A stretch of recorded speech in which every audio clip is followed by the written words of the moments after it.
जी हाँ, मध्य प्रदेश में बीती शब से ही सियासी हलचल तेज है। जोड़ तोड़ इल्जाम और इल्जाम को रद्द किए जाने का सिलसिला भी जारी है। कांग्रेस बीजेपी पर कुछ अरकान असेंबली को तोड़ने का इल्जाम लगा रही है, जिसे बीजेपी सिरे से खारिज कर रही है।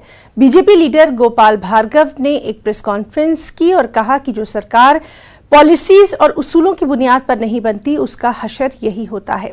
गोपाल भार्गव ने कहा कि मध्य प्रदेश की सरकार जोड़ तोड़ की सरकार है। जराये के मुताबिक बीएसपी रुकने असेंबली रामबाई और संजीव कुशवाहा, समाजवादी पार्टी के रुकने असेंबली रघुराज कंसाना और आजाद रुकने असेंबली सुरेंद्र सिंह शेरा अब कांग्रेस के साथ हैं। 230 रुकनी मध्य प्रदेश असेंबली में कांग्रेस के पास 114 जबकि बीजेपी के पास 107 अरकान हैं।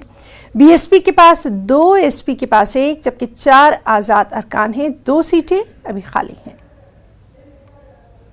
बारे में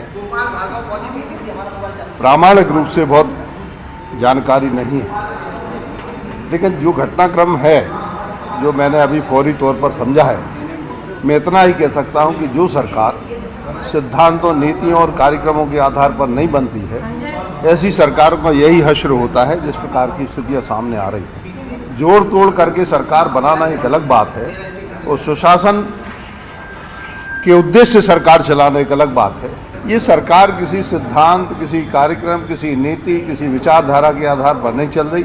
जोड़ तोड़ के खरीद फरोख्त के और शुरू से तू संतुष्ट हो जा, तू खुश हो जा, तेरा ये काम की देता हूँ, तुझे खदान दे देता हूँ रेत की, तुझे रुपया दिए देता हूँ, तेरे मन का ट्रांसफ़र कर देता हूँ, तेरे मन का कलेक्टर बैठा देता हूँ, तेरे मन का एसपी बैठा देता हूँ। जब ऐसी स्थितियों में सरकार बनेगी तो उसका हश्र है।